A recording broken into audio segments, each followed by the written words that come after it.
ታምረኛው ዩቲዩበር አዲስ አበባ ገብቷል።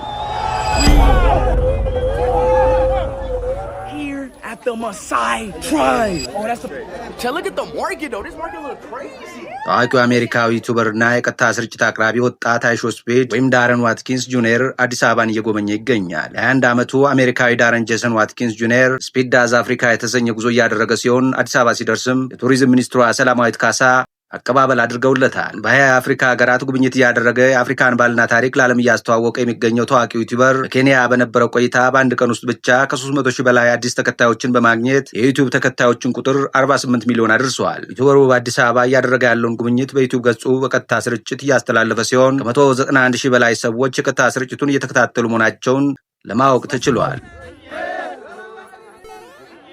አይሾ ስፒድ አህጉር አካላይ ጉዞውን የጀመረው በሩቅ ምስራቅ ኤዥያ ነው። የመጀመሪያው የጉዞ መዳረሻው ደግሞ ቻይና ነበረች። የምዕራቡ ዓለም ሚዲያ ለዘመናት ቢሊዮን ረብጣ ዶላሮችን አፍስሶ ቻይናን በተመለከተ የገነባውን አሉታዊ ምስል አንዱ አይሾ ስፒድ በፀሐይ ፍጥነት እንዳልነበር አድርጎታል። ጥቁሩ አሜሪካዊ ዩቲዩበር ያልታዩ ያልተነገረላቸውን የቻይናን በጎ መልኮች ገላልጦ በማሳየት ዓለም ቻይናን የሚመለከትበትን መነጽር እንዲቀይር አድርጎታል። አይሾ ስፒድ በቻይና ብቻ ከማርች እስከ አፕሪል በዘለቀው ጉዞው ከ37 እስከ 38 ሚሊዮን አዳዲስ ሰብስክራይበሮችን አግኝቷል። የዩቲዩበሩን ውለታ የተረዳችው ቻይናም ታላቁን የክብር ሽልማት ሰጥተዋለች። ዩቲዩበሩ ዓለምን እየዞረ አዳዲስ ባህሎችንና ያልታዩ የተደበቁ ውበቶችን እየገለጠ ማሳየቱን ቀጥሏል።